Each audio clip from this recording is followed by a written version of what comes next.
இன்னைக்கு நம்ம கிச்சன்ல சூப்பரான மணக்க நாவில ஊற வைக்கும் சூப்பரான சீலா மீன் குழம்பு எப்படி செய்யறேன்னு சொல்லி தான் பார்க்க போறோம். இந்த மீன் குழம்பு சாதத்தோட சேர்த்து சாப்பிட ரொம்பவே டேஸ்டா இருக்கும். இந்த மாதிரி பாரம்பரிய மீன் குழம்புக்கு தனி சுவையும் மனமும் இருக்கும். அதான் இன்னைக்கு நாம பார்க்க போறோம். அப்படின்னா வீடியோவை முழுசா பாருங்க. நம்ம சீலா மீன் குழம்பு ரெசிபியை ஸ்டார்ட் பண்ணலாமா? வாங்க வீடியோக்குள்ள போகலாம். Hi everyone, welcome to Rechu Kitchen. Today we're cooking something yummy. Let's go! ஃபர்ஸ்ட்டுக்கு நான் சீலா மீன் க்ளீன் பண்ணி எடுத்துருக்கிறேன். நல்ல பெரிய சீலா மீனை துண்டு துண்டாக வெட்டி கட் பண்ணி க்ளீன் பண்ணி எடுத்துருக்கிறேன்.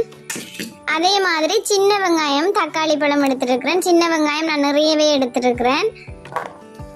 தக்காளி பழம் ஒரு 3 தக்காளி பழம், ஸ்மால் சைஸ் தக்காளி பழம் தான் எடுத்துருக்கிறேன். பச்சை மிளகாய் ஒரு 3 பச்சை மிளகாய் ரம்பையில் எடுத்துருக்கிறேன் வாசத்துக்காக. ஓகே,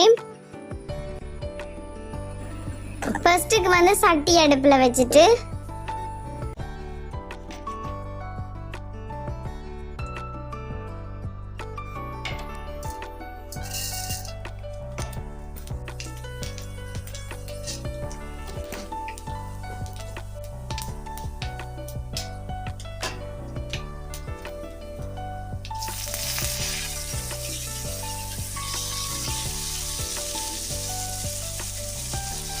கொஞ்சமாக எண்ணெய் சேர்த்துட்டு தக்காளி பழம் வெங்காயம் பச்சை மிளகாய் எல்லாத்தையுமே ஒன்றா சேர்த்துட்டு வதக்குறேன். அதில் கொஞ்சமாக பெரிய சீரகமும் கொஞ்சமாக வெந்தயமும் சேர்த்துக்கொள்ளுங்க. அதோட ஒரு தேசி பழத்தோட அளவுக்கு புளி கரைச்சி வச்சிருக்கிறேன், அதையும் நான் சேர்க்குறேன்.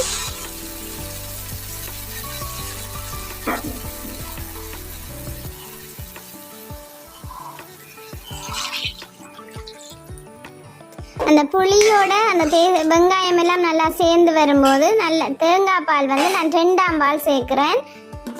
சேர்த்துட்டு நல்லா மிக்ஸ் பண்ணி விடுங்க. கல் உப்பு கொஞ்சமாக சேர்க்குறேன்.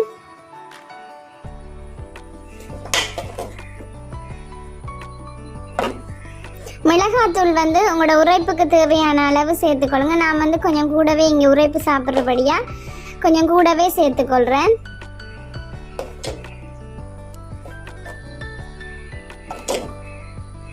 நான் வச்சிருக்கிறது ஒரு சின்ன கரண்டி தான், அதனால ஒரு 3 டேபிள் ஸ்பூன் சேர்த்துக்கொள்றேன்.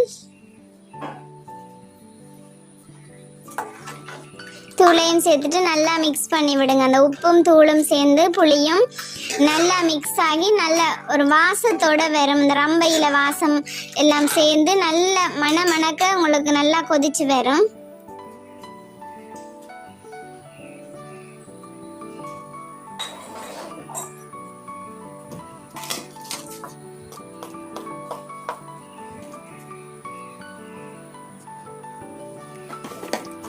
இதில் நான் அந்த நிறத்தை காட்டுறதுக்காக ஒரு 1/2 டேபிள் ஸ்பூன் காஷ்மீர் மிளகாத்தூள் சேர்க்குறேன். அதாவது தனி மிளகாத்தூள் சேர்த்துக்கொள்கிறேன்.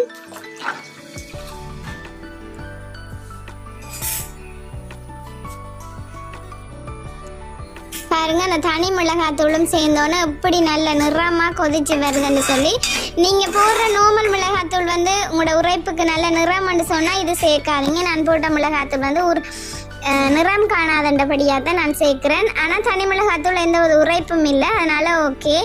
நல்லா தள்ளண்டு கொதிச்சு வரும்போது துண்டு துண்டாக கட் பண்ணி வச்சுருக்கிற இந்த சீலா மீனையும் சேர்த்துக்கொள்கிறேன். நீங்கள் இதுக்கு புளி கொஞ்சம் கூடவே சேருங்க, அப்போ தான் இந்த கறி ரொம்பவே டேஸ்டாக இருக்கும்.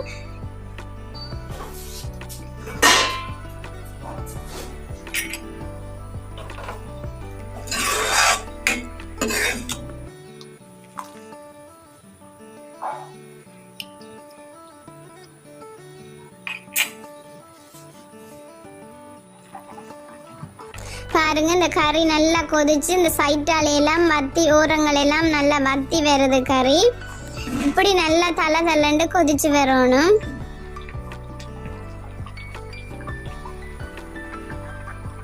இப்படி கொதிச்சு வர டைம்ல கொஞ்சமா முதல் பால், தேங்காய் பால்ல முதல் பால் சேர்த்துக்கொள்றேன். சேர்த்துட்டு ஒருக்கா மிக்ஸ் பண்ணி விடுங்க. நல்லா அல்வா துண்டு மாதிரி பாருங்க, மீன் நல்லா வெந்து வந்துட்டுது. சூப்பரான சீலா மீன் குழம்பு ரெடி ஆயிட்டு.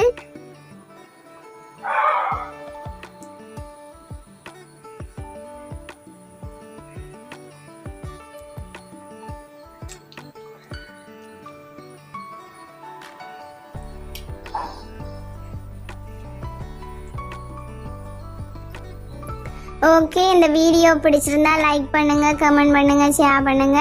மறக்காம ரெச்சு கிச்சனை சப்ஸ்கிரைப் பண்ணிக்கொள்ளுங்க.